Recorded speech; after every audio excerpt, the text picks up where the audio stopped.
Greetings, Royals, on this episode of the Royal Exchange. Hello, Royals.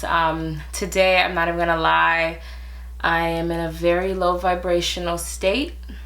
And, just to keep it real with you guys, I just wanted to talk about taking back your power. I just want to give you guys this forewarning. This is something that I do for me. This is something that I find that has been the most beneficial set of steps that I think I've ever used in my entire life. And I just want to share it with you guys and see how you feel about it. There are times in our lives, guys, where we experience very traumatic experiences. And what we don't realize is some of these traumatic experiences really truly cost us a lot. It can be very detrimental to our progress, and it can be very detrimental to our lives and it could hurt us. And sometimes you just kind of have to just grab that pain and say, yo, all of the negative energy that you've created, I'm going to transform into something that I can actually use. You kind of just have to take your power back. And that is what I'm going to discuss today. Here goes. Step 1. Accept your current state of being. Be real with yourself. If you feel like, I'm upset right now at the situation that just happened. Or maybe you're still dealing with someone that caused you pain, and maybe someone cheated on you, maybe a best friend betrayed you, maybe you just got into a fight with your parents. But just accept how you feel, acknowledge how you feel, and go from there. Step number 2. Question your feelings. Okay, so why do you feel the way you feel? Why do you feel sad? Do you feel sad because it is something that you are accountable for? Allow your feelings to be your navigator. So if you feel sad, be like, yo, why do I feel sad? And really think about that situation that made you feel that way.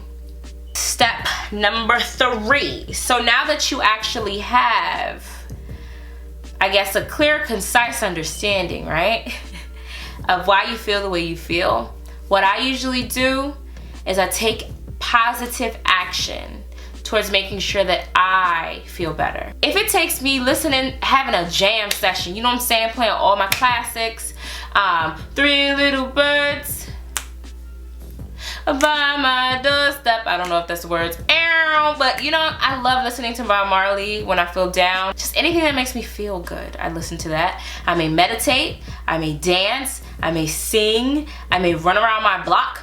I may call a friend that I know is gonna lift me up. Anything that makes you feel better, take that positive action for you. What people don't understand is taking that positive action after you have internalized that painful experience you've gone through. It allows you to now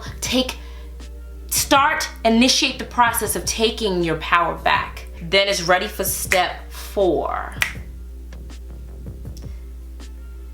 Are you ready to forgive? Because step 4 entails you empowering yourself. If there is a perpetrator in all of this, if there's someone who actually hurt you, if there's someone you believe did you wrong, is it worth it to actually approach them and tell them why? This is the time for that. Is it worth it to vent about it? Is it worth it to forgive? Forgiveness isn't about the other person, it's truly about yourself. And what's crazy is in some cases, the person we have to forgive is ourselves. Step 5.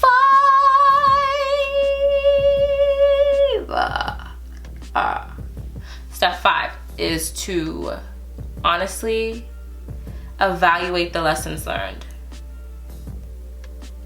and gain from it, because you see the opportunity after doing that.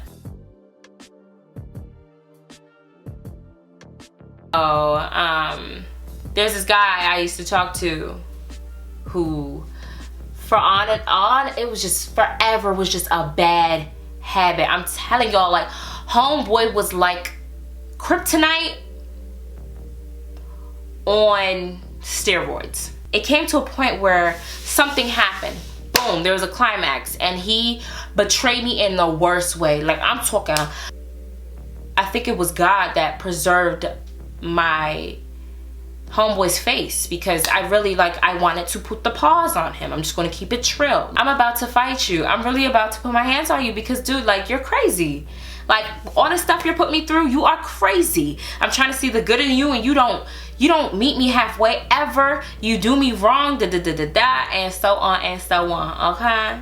I'm sure you guys know the story, okay? Because everybody has the story, okay? So how I accepted my current state, I had to just be real with myself. Hamida, you're upset right now, right? Cool, I'm upset right now.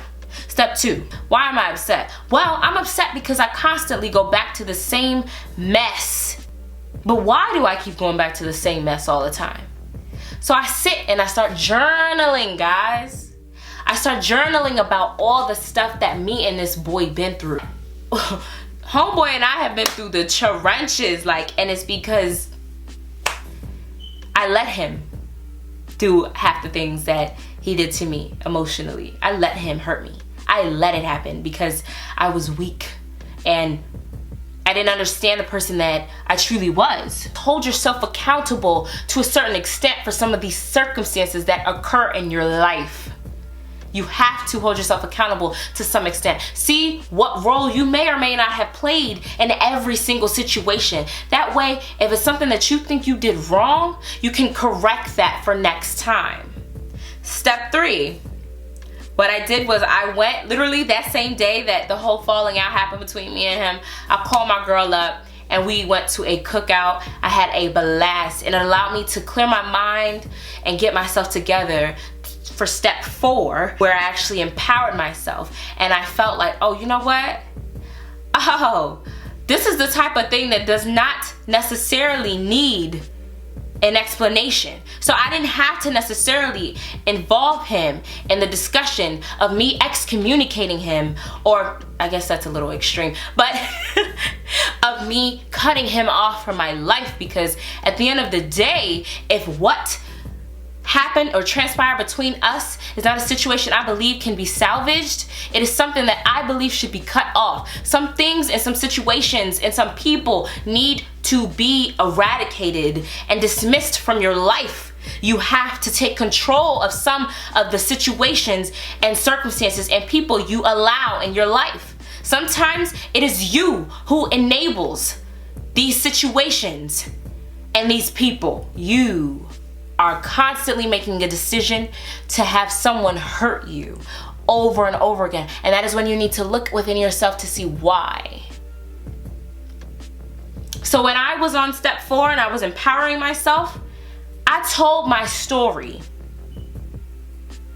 And when I was ready to actually speak to this individual, it was a very mature conversation. And I truly believe that he will grow and he will change on his own accord. And I am at peace with this situation, guys. And because I am at peace with that situation and I have evaluated my lessons, number 5, step 5, I have evaluated the lessons learned and I understand what the experience taught me, I have my power back.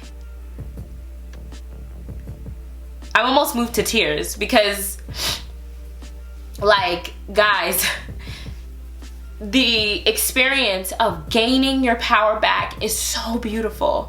And sometimes it's painful, but you have to realize pain is beauty because it reminds you that you are human, and it reminds you that there is a chance to grow from that pain. And that feeling of pain reminds us what it is that we should and should not be dealing with.